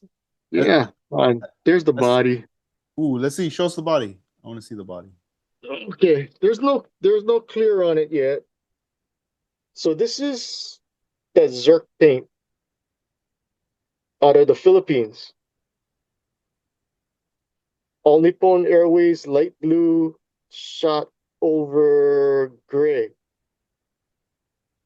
And just started doing the decals the other day. Still not finished yet, but yeah, this one decal took about 30 minutes to set on. This thing is rough and Man, it's that gotta long? go. That's a Yeah, long time. it's got so many compound curves here that goes this way and it goes this way and then it comes back this way and it goes this way. That's underneath the body. It curves that way. I don't know if you can see it, but you see there's this body line here, and then there's this body line that comes up over here like this too. And that makes setting this super difficult, man. Oh man, that's interesting. I didn't even know about those lines right there. Yeah, you could see them under the light when you showed us. But yeah, so this one's challenging. I'm kind of enjoying it because this is kind of like my era, yeah. Um, this is kind of like my time that growing up watching drag racing. This is what I used to watch. So, oh That's pretty cool, man. And I wanted to ask you as far as like builds, do you ever plan out like how many builds you want to do in a year, or is it you're just no, kind of just going with the flow? yeah, whatever happens, happens for me. I never, if I try to plan something out and say, okay, I want to do this, this, and this for this show or whatever, it never happens. Either that or um, I really mess up. I really mess it up. Um, I never, I, har- I don't enter. I don't like to enter build offs. I don't like to be told or have to be construed to a time. I build when I want to build and how I want to build. I can go through weeks sometimes. I won't touch anything just because I just don't feel like it. Um, I kind of learned that, if you don't feel it, don't do it, don't touch it. Um, I have an R34 up there that I keep, and I just keep it not because it's a cool build. It's a terrible build. It's horrible, but I keep it just to remind me that this is not what you want to do. And that was for a build off. And I learned that the hard way, you know. Um, just because it's a build off, you got to do it in a certain amount of time, and then you're gonna try and cram it and finish it, and then you end up looking at it going like, "Damn, that thing's crap." So, Yeah, I have a couple models that like early ones that I not from build offs, but just like in general that I built that I never show these models. Like I just kind of keep them in the dark, but I still keep them, just to look at them uh-huh, and be like, all right, I don't want to do this again. yeah, You know? Man, that's but crazy. So yeah, I the just the, so the lights right there, you were just turning them off on that yeah, BMW. Is that like from a kit that was made for the car, or? no, it wasn't made for the car. I made it. So basically, um, Evan's design, there's these momentary switches. I mean, not momentary switches, just push button. So I was trying to get creative. Every build I get a little. more creative with my lighting if I decide to light it up. Um, so where are you? Where are you? Where are you?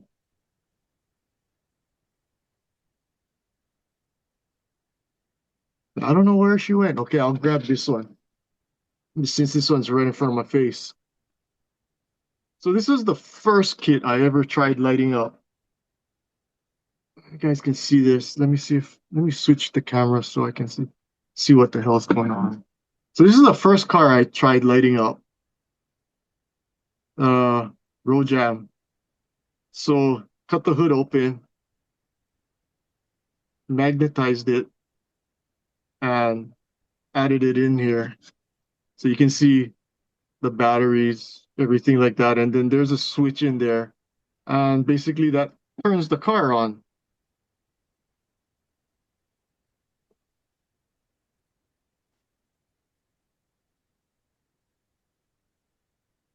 Yeah, so you get headlights, dome light, dome light, dome light, tail lights.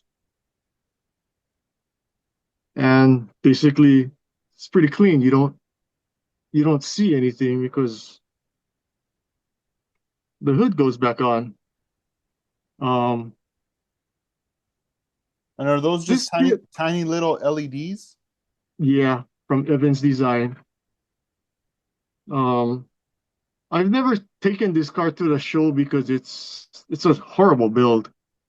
But so since this car never did go, I started and I became an experiment. I started experimenting with all of these wheels. I have I have a ton of wheels. So basically, we can take these wheels.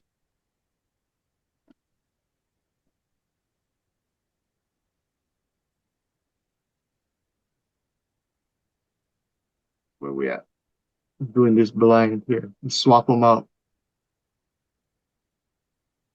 Oh, that's cool. Is that with being held up with magnets? Yeah.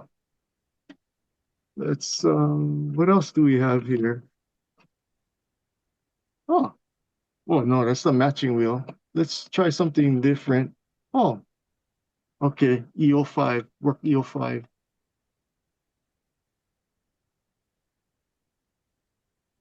Oh yeah, those are clean, dude. That looks super cool.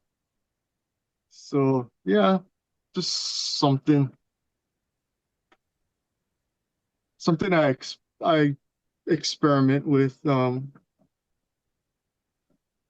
just play with them, do different things, back to normal. So talking about playing with switches and experimenting, let's go back to this guy. The hood doesn't open, nothing under the chassis either. But right through the grill, which side of the grill? This side of the grill? Yeah, there you go.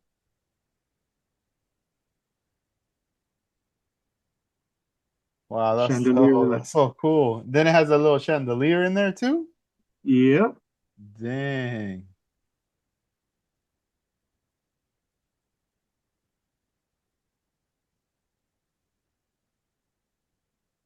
So again, the switch is right there.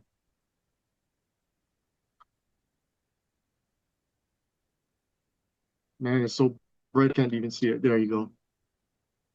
And you can't even tell that there's a switch there. There's actually another switch to light up the the license plate. That's hidden underneath the car that you can't even see either. But yeah, it's there. So that's the little hidden thing about this car. Man, that's awesome. Someone in the chat has a question. They said they ask, has Katsu ever built any tanks or military vehicles? Would be interesting to see what details would be added from his perspective. Okay, yeah. So most recently, no. I have not built anything military or armor. Um, I do actually have a Tiger tank downstairs, the German Tiger tank. Um, but it's not gonna be built. It's not gonna be built the way you think it's gonna be built. I probably might end up metal flaking it, and I'm probably either gonna put maybe moon discs on the wheels, or maybe just have Matt print me up something. I don't know. Nice. But Are I'm you gonna need gonna? a lot. I'm gonna need a lot of them because a Uh, tank has a lot of wheels. yeah. Um, When you finish it, are you gonna take it to a show to make some people mad too, or no? No. yeah, yes. Oh, definitely yes. Yeah, that'll definitely trigger some people for sure. Oh yeah. It's something I'd like to try and do. Yeah. Um, Right on. yeah. Big shout out to I gotta shout out Matt. Matt has helped me a lot. Um, he's worked with me so much. Um, he he prints anything I want, and however I want it to. Um, I like with the with the K truck and the Yeah. custom wheels that he prints for me. Shout outs to Matt. Yeah, There you go. I got this is a gift from him. yeah, that thing's cool, man. Matt, I'm Yeah. waiting for one too. Yeah, this thing's huge. I've been wanting to I'm like primer it. Like I have it in my right here in my bench. I stare at it like every day when I sit right here. And I'm always like, all right, let me at least get started. Let me paint the tire, at least primer it Yeah. black, you know? And I don't know. I'm like, I kind of like the way it looks like this. I truly do. And then this is And like happens to be one of my favorite wheels too.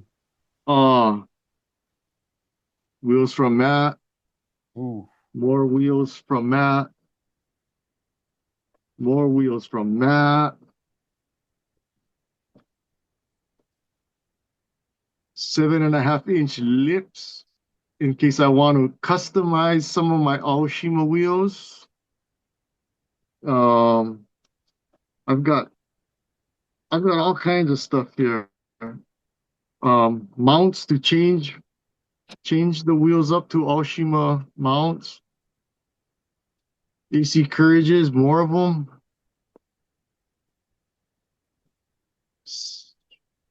What is this? Oh, the Pioneer speakers, more lips, more wheels. I've got so much stuff here from that. It's unbelievable. So I can actually take a lot of these Aoshima wheels, and as long as they're two-piece wheels where the barrel is separate, I can change them and make them deeper, wider. Um, so they'll look like Aoshima wheels, but not really because Aoshima never made them that wide, and I like that. That's There dope. you Yeah, are. Matt gets down. He has like his builds, everything he does, you know, his style. Ooh, what do we have here? Let's see this one.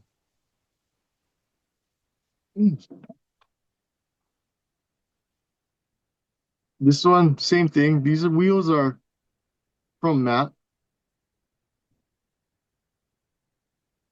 Super dope, though. His printing is awesome.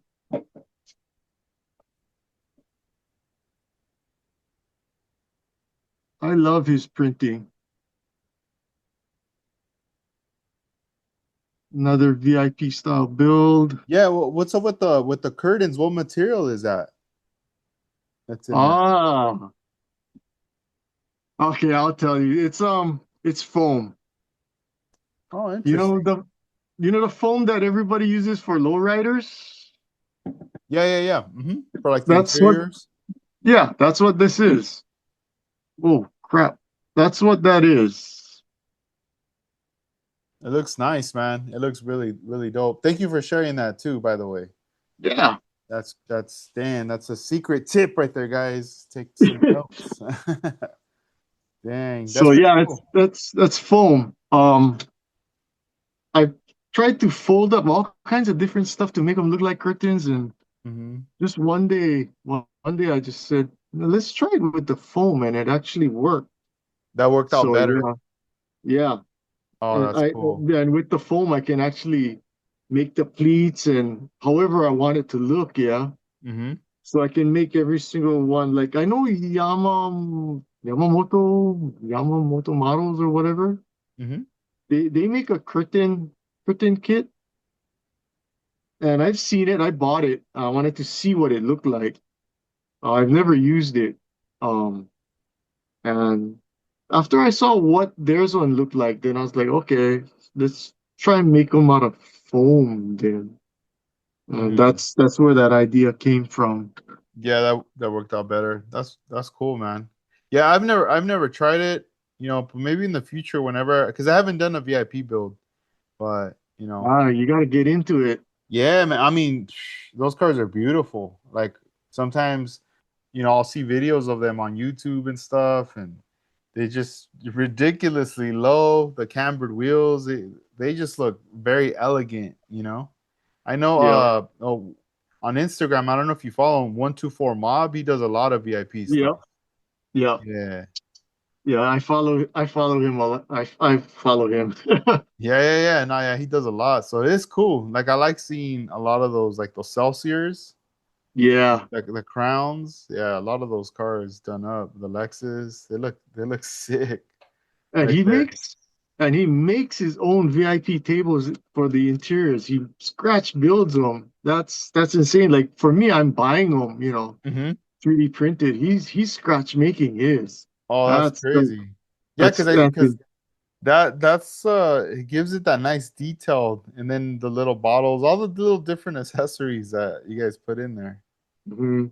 Yeah.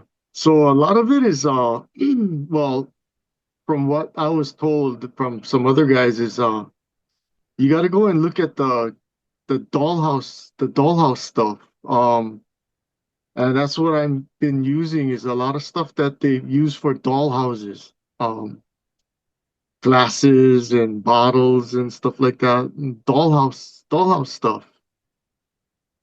Um, Nice, and and even the scale on those looks pretty good for the 120. yeah, Okay. yeah, it's pretty close. It's pretty close. Some of them they're a little off scale, a little big, but a lot of them they do get pretty darn close where you cannot tell. Then some of them is a little too small. But you just can't get it right perfect, but it's close enough where I throw it in the car and nobody really can tell. Yeah, they're like, hey, hold on, let's get some calipers. Let's measure this. Yeah, exactly. Oh, so Oh, how do man. you how do you how did you actually get into this all of this scale things too, man? I've been wanting to ask you that because Yeah, nah. Yeah, so with scale modeling, I would say like junior high was like that time when I got into it. I where I grew up, there was a hobby store in my town, and it was also an RC store, and it was called Blue Max Hobbies. So this was around, I would say like 95, 96, when I started to build my first model cars. So that was I believe from like sixth to seventh grade, and with friends, I had a couple friends that would build models, so we would ride our bikes or just like walk all the way over there to this location, and I would just buy my AMT kits and stuff, and we'd build them. Everything was just rattle can, and it wasn't until like by the time I was getting into high school to be a freshman, was when I stopped building models. I just my friends that were doing it, they completely stopped. They weren't doing it anymore, Mm. and I took a break from it. But I did keep some of those old builds. I just put them in their case. I put them in a box, took them away, and I had a '61 Impala model kit that I had purchased, but I didn't build it. So all that stuff was just put away. And it just wasn't until like years later that I was doing other stuff, getting into other types of hobbies, and then finally, I was at my parents' house just moving stuff around, and I ended up finding the kits again. Oh, that 61 and those previous builds, and I started just looking at everything, and then it just clicked, and I was like thinking to myself, man, I wonder how it would be now to build the model now with all the information that's out there Yes. with the internet Yeah. and stuff.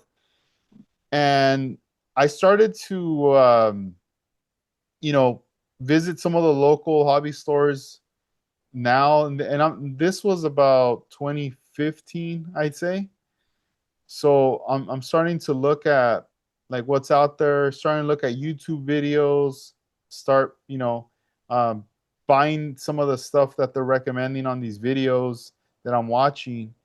And I created an Instagram account, but at that time it was really hard to find anybody that was building model cars because there was no Mhm. no hashtags, there was no DMs, there was none of that. It was just photos, and you could follow, you could like, but everything was very, very limited.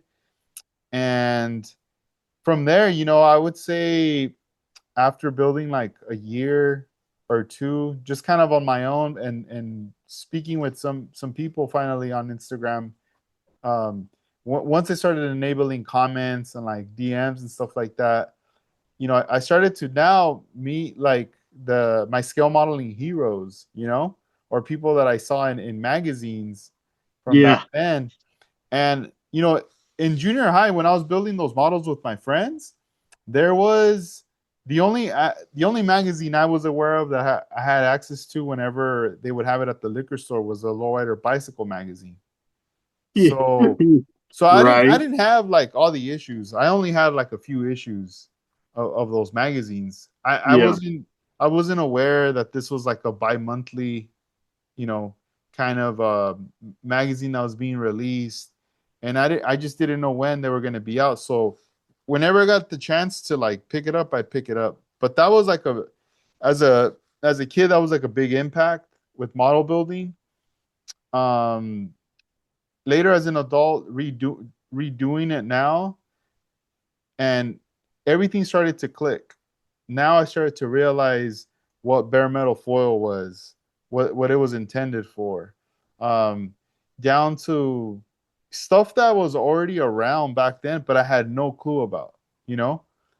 So even primer, I was not primering my models. I was just straight up just rattle cans, spraying them as a kid. So Yeah. I had it took time to learn all these things, and I'd say from then on, I just never stopped. Like once I started meeting a lot of the guys out here in Southern California, and I started going to the shows, that was kind of it. It just kind of stuck. I have taken breaks from not building, just to be with my family and stuff, starting a family, having my daughter and everything. But I was always connected somehow to it. I was always like, whether if it was like promoting somebody or the whole, or everybody entirely, there was Yes. always a connection. I wasn't letting it go whatsoever. So Yeah, so yeah, same. It's same here. When I got out of the hobby, when my son grew up and went out to the military, um, I actually still have some of those kits in there, even some of his builds, unfinished builds. I still have them after 30 something years. They're in the other room.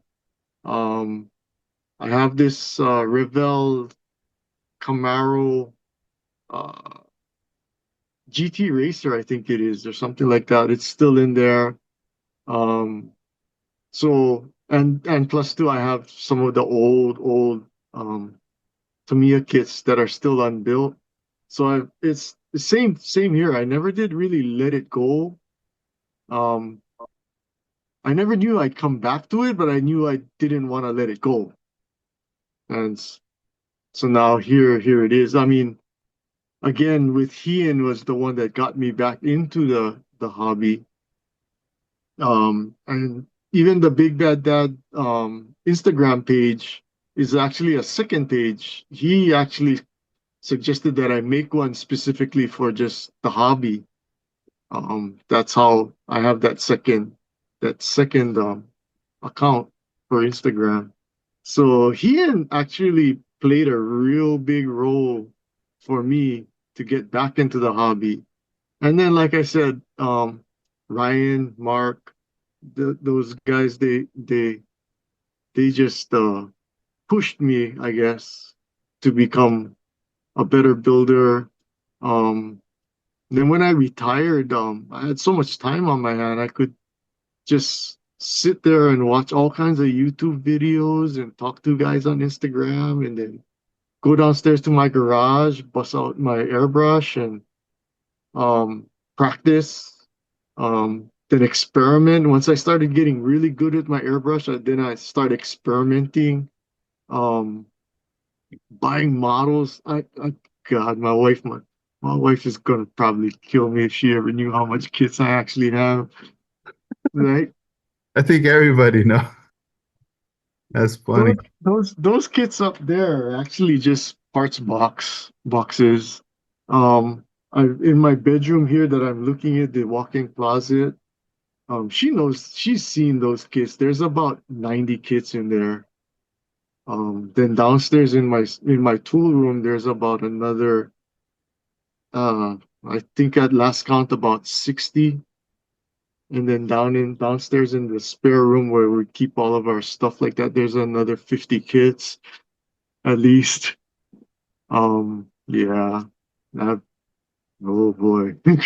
The Wheels. stash Oh, keeps growing. No, yeah, it's even just acquiring kits, it's like a hobby on its own, you know. yeah. A lot of it has to do especially with the like the box artwork, you know. Like if let's just say if you're into collecting like, like the 58 Impala or the 57 Bel Air, and you have the kit, but then you go, you know what? I kind of noticed I already have three of the same, but in different box artwork. So then Mhm. I don't know, that could become a thing. I'm gonna start to get all the different, eras of when they repop them, new box artwork. And after you got them all, now you're like, wait a minute, now I want to find a mint one, like one that's still sealed, and you just start going down the rabbit hole, Yeah. I've gone through that with Impalas. At some point I was like, I want to collect all the Impalas that were made, and then now I want to collect all of this and that, and it gets crazy, but after a while it is satisfying, at least knowing like, okay, I have this kit right here in case if I want to build it, or maybe there's someone, a friend that needs a particular kit that they really want to build it bad, and you're like, all right, I got you. Yeah, like he and Ryan, and Mark, they know I'm stuck on the 72 Oldsmobile Cutlass, the Revell one. So any chance I can, I find it, I buy it just because um just because I want it. There's so I already built two of these. So this is the Revell 72 Cutlass. Um For those of you who know this kit, it's a convertible, and I made two of them so far, just like this, into a hardtop, using the AMT 70 Monte Carlo as the donor for the hardtop. Um, so eventually, I'm going to build another 72 as a convertible, maybe a custom. Then I want to build another one that's maybe the actual. indie pace car with Linda Vaughn. Um, then maybe I want to build another 72 hardtop, but I want to make it into maybe like a pro street car. So I have a lot of these 72s. What Boy. was that hard to do for the donor? Um, the first one that this gold one, this bronze one was because this was actually my first try at it.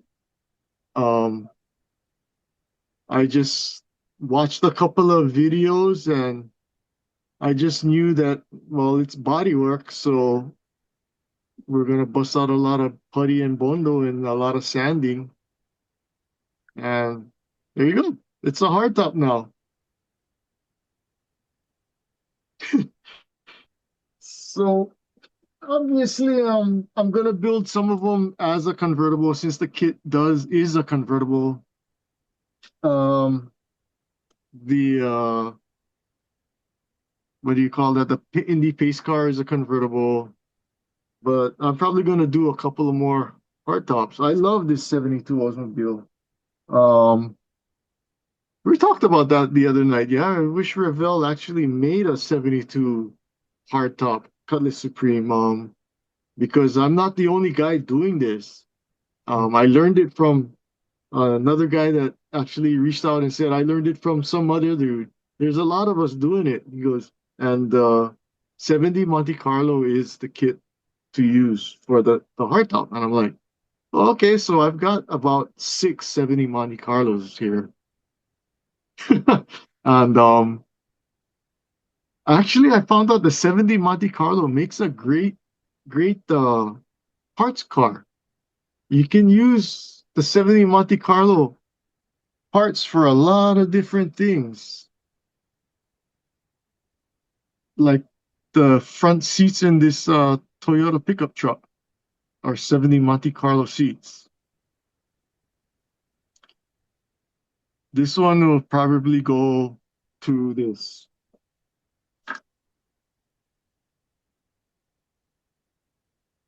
Oh yeah. Oh hell yeah. Are you gonna come out? Heck Please, yeah, please here's the come mini out. truck. This is Oh, gonna be the mini truck. It's there you it's it's go. in the It's official. works. It's official. It's official. This is gonna be it. That's dope, man. Yeah, I look forward. I look forward. I'm looking forward to that show and seeing you there. That's in. Yeah, I'm looking forward to it too because I know a lot of my friends are gonna be out there. Yeah, they're Um, gonna come out. yeah, That's cool. Big Dave. Yeah, yeah. I'm gonna be interviewing him and Frankie. I believe next week we have our set schedule. So this Friday I'll be announcing that, and then after them, uh, uh, Blue Ox Models is gonna be another Mhm. guest that we'll have on, and you know, and then later I'll make some more announcements of other future guests that we'll be doing. Man, this has been fun. This has been pretty cool. You know, I want before we wrap up this episode, Katsu, any shout outs you want to give out? Oh man, shout out to everyone that's ever I reached out and you've actually replied and helped me out. Scott, Juan. I gotta look at these builds. There's got your names on them, bro. Scott, Juan, Mark, Matt, Alex, Mike, uh, Big Dave, man, a lot of these guys, I can't remember them all, man. These guys are super helpful. They help. They're willing to share their skill and talent. Shout out to you guys. My mafiosos. What's up, guys? I don't know if you guys are still up or not, especially you California guys. I know it's late out. 2100. Oh, it's midnight. No, right on, bro. Right on. No, that was awesome, man. Yeah. So, thank you, Katsu, for being a guest here on our podcast. This is Yeah, thank you great. for having me. Yeah, I look forward to seeing you at, at another future event when we get to see each other in person. But we'll still keep in touch, on social media. We got each other's number as well. So always Yeah. feel free as well to reach out, and we'll chop it up. Any help you need, let me know. You know. All right. Thanks, my brother. Yeah, yeah, keep me posted. And and also thank you for everybody that tuned in and watched the episode, and also, download listening to the podcast as well, the audio part. The video will be linked in the description right there. And just everybody in the chat room too that was, in there as well. So have a good night, man. Enjoy the rest of your night, and we'll keep building. And next Tuesday we'll do another podcast as well, with Frankie and Big Dave. So so this is 65 Into Low it. saying later on. Peace out, guys. All right, peace.